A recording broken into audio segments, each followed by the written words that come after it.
जो भी लोग धर्म के नाम पर या फिर ऐसे ही उस बेजुबान, बेगुनाह और निर्दोष, कमज़ोर जानवर और पंछी का मांस नोचकर भक्षण करता है, ऐसे जल्लादी मानव के ऊपर संत शिरोमणि कबीरदास जी बहुत ही स्पष्ट भाषा में उल्लेख किया। उन्हीं का एक दोहा जो कि इस समय बड़े ही प्रसिद्ध हैं, अधिक बार उस दोहा पर चर्चा किया गया, सारों प्रचार किया गया और सूट भी बेहतर हैं, जचता है। तो संत शिरोमणि कबीरदास जी का वो दोहे मैं आप लोगों के बीच रखता हूँ। और हाँ, जो भी लोग धर्म के नाम पर या फिर ऐसे ही बेजुबान, बेगुनाह जानवर और पंछी का वो मांस नोचकर भक्षण करता है, तो ऐसे मानव आज से ही सावधान हो जाओ। तुम्हारे पीछे भी कोई खड़े हैं, डरो। तो आइए जानते हैं, सीधे चलते हैं दोहा की ओर। तो लिखा क्या गया है वो सुनते हैं। तो संत शिरोमणि कबीरदास जी लिखता है कि बकरी पाती खात हैं ताकि काढ़ी खाल। अब समझने की विषय ये है कि जो बकरी केवल घास फूस को खाती है, हरी भरी पत्ती को खाती हैं, उसी पत्ती पर अपनी जीवन को यापन करती हैं, तो उस बेजुबान, बेगुनाह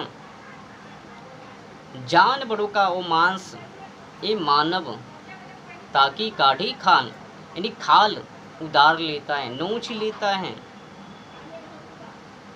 क्यों? अब जीवा को संतुष्टि, स्वादिष्ट भोजन।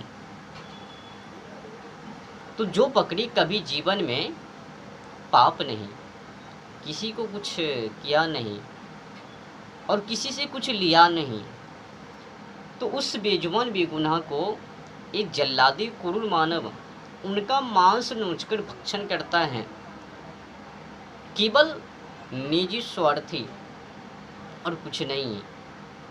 हर कोई प्राणी को पता है कि मांस खाने से मांस बढ़ता है, शक्ति नहीं। मांस खाने से वो बुद्धिहीन हो जाता है, बुद्धि मोटापन। तो पर भी ना जाने मनोरंजन करने के लिए, मांस को बढ़ाने के लिए उस बेजुबान, बेगुनाह जानवरों को ज़बह कर डालता है। कर तो डालता है पर मानव को पता नहीं है। जब मैं उनके पीछे, मतलब उस बेजुबान, बेगुनाह जानवर के पीछे, तो हमारे पीछे तो कोई और है ना। जब उस जानवर ने किसी को कुछ नहीं बिगाड़ा, क्षति नहीं, तो तुमने उनका वो खाल उधार लिया, मांस नोच लिया, तो तुम्हारे पीछे भी कोई और है ना। समझ रहे हो ना। बकरी पाती खात हैं ताकि काढ़ी खाल। अब आगे लाइन की पंक्ति में लिखता है कि जो बकरी को खात हैं तिनका कौन हावाल। जब उस बेजुबान, बेगुनाह जानवर, वो बकरी किसी को कुछ किया नहीं, क्षति नहीं, वो बेजुबान, बेगुनाह है, अपराधी नहीं है, तो उस बेजुबान को तुमने क्या किया? मांस नोच लिया। और तुम तो ऐसे तो तू बड़े अपराधी हो, बड़े पापी हो। एक निर्दोष को मारकर तुमने पाप किया ना, तो तुम्हारे पीछे भी ऊपर है ना, जो कि तुमको भी दंड देने के लिए बैठे हैं। बस कुछ जीवन भगवान ने तुमको दिया, पूरा कर लो, उसके बाद तो तुमको भी वही बनना है ना जिसको तुमने खाया, जिस पर तूने अत्याचार किया, वही तुमको भी बनना है अगले जन्म में। तो किसी बेजुबान बेगुनाह जानवर और पंछी को मानव ना सताए, उनको ना मारे, ना खाए उनका मांस नोच कर। बड़े अपराध हैं, पाप के भागी हैं जो भी लोग अज्ञानतापूर्वक किसी बेजुबान बेगुनाह जानवरों को मारता है, हिंसा करता है, उनका मांस नोच कर भक्षण करता है, ये बड़े अपराधी लोग हैं। तो ऐसे अपराधी लोगों को ऊपर सजा है।